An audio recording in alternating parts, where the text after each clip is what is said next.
வணக்கம். தமிழ் ஃபுட் கார்னர்ல இன்னைக்கு பீர்க்கங்காய் கடையல் பண்ண போறோம். பீர்க்கங்காயில நீர்ச்சத்து நார்ச்சத்தெல்லாம் இருக்கிறதுனால உடம்புக்கு ரொம்ப ரொம்ப நல்லது. இது சாதத்துல விட்டு சாப்பிட்றதுக்கும் இட்லி தோசைக்கு விட்டு சாப்பிட்றதுக்கும் ரொம்ப நல்லா இருக்கும். இப்போ எப்படி பண்றதுன்னு பார்க்கலாம். பீர்க்கங்காய் கடையலுக்கு 1/4 கிலோ பீர்க்கங்காய் எடுத்து வச்சிருக்கேன். இதனுடைய மேல் தோலை லைட்டா சீவிட்டு சின்ன சின்ன துண்டுகளாக கட் பண்ணிக்கலாம்.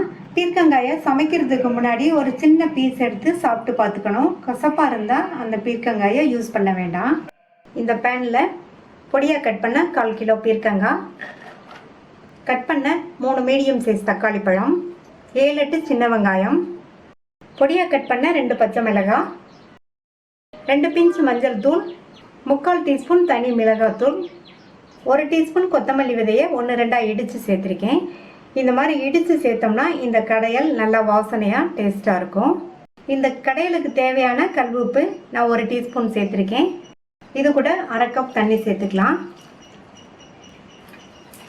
நல்லா ஒன்றா மிக்ஸ் பண்ணி விட்டுறணும். பீர்க்கங்காய் நீர்க்காய்ங்கிறதுனால அதுலேருந்தும் தண்ணி விடும். அதனால் 1/2 கப் சேர்த்துருக்கேன். அப்புறமா தேவைப்பட்டால் நம்ம சேர்த்துக்கலாம். மூடி வச்சிடலாம். பீர்க்கங்காய் நல்லா வெந்து வரட்டும். வெந்து வர்றதுக்கு 8-10 நிமிஷம் ஆகும். பீர்க்கங்காய் வெந்துட்டு இருக்கும்போது இந்த மாதிரி திறந்து கிண்டி விட்டுக்கணும். 10 நிமிஷம் ஆச்சு. பீர்க்கங்காய் நல்லா சாஃப்டாக வெந்துருச்சு. இப்போ இதை இறக்கி வச்சு கடைஞ்சிடலாம்.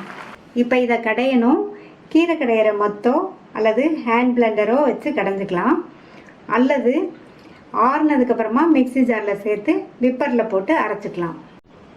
இப்போ நான் இந்த ஹேண்ட் பிளெண்டரை யூஸ் பண்ணி கடைய போகிறேன்.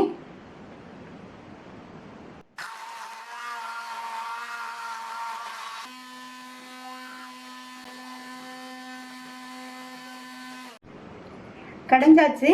ரொம்ப நைஸாக கடையாமல் பீர்க்கங்காய் அங்கங்கே 1-2 தெரிகிற மாதிரி கடைஞ்சிக்கணும். கடையில் நான் வேறு பவுலுக்கு ட்ரான்ஸ்ஃபர் பண்ணி வச்சுருக்கேன்.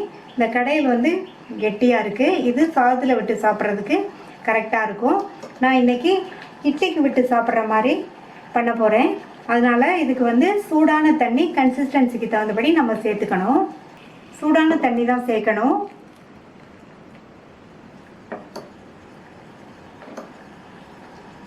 தண்ணி சேர்த்து நல்லா கலந்து விட்டாச்சு. இந்த கன்சிஸ்டன்சி இட்லிக்கு விட்டு சாப்பிட்றதுக்கு கரெக்டாக இருக்கும். தண்ணி சேர்த்ததுக்கப்புறமா செக் பண்ணி பார்த்துட்டு உப்பு தேவைப்பட்டால் நீங்கள் சேர்த்துக்கங்க. இப்போ இதுக்கு தாளிச்சிடலாம். தாளிப்பு போடுறதுக்கு இந்த பேனில் 3 டீஸ்பூன் எண்ணெய் சேர்த்துருக்கேன். எண்ணெய் சூடாயிடுச்சு.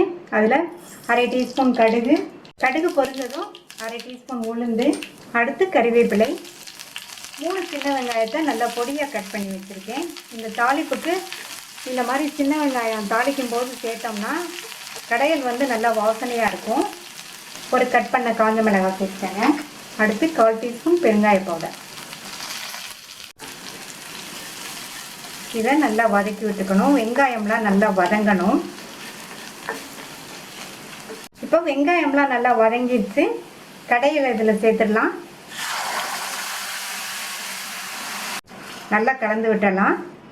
இது 1 நிமிஷம் மட்டும் நல்லா கொதிக்கட்டும். இப்போ 1 நிமிஷம் ஆச்சு. நம்மளுடைய டேஸ்டான பீர்க்கங்காய் கடையல் ரெடி ஆயிடுச்சு. ஸ்டவ் ஆஃப் பண்ணிடலாம்.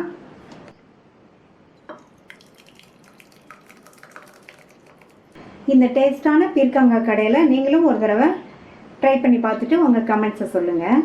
இது வரைக்கும் தமிழ் ஃபுட் கார்னர் சேனலை சப்ஸ்கிரைப் பண்ணாதவங்க சப்ஸ்கிரைப் பண்ணிவிட்டு பக்கத்தில் உள்ள பெல் பட்டனையும் கிளிக் பண்ணிக்கோங்க. தேங்க்யூ.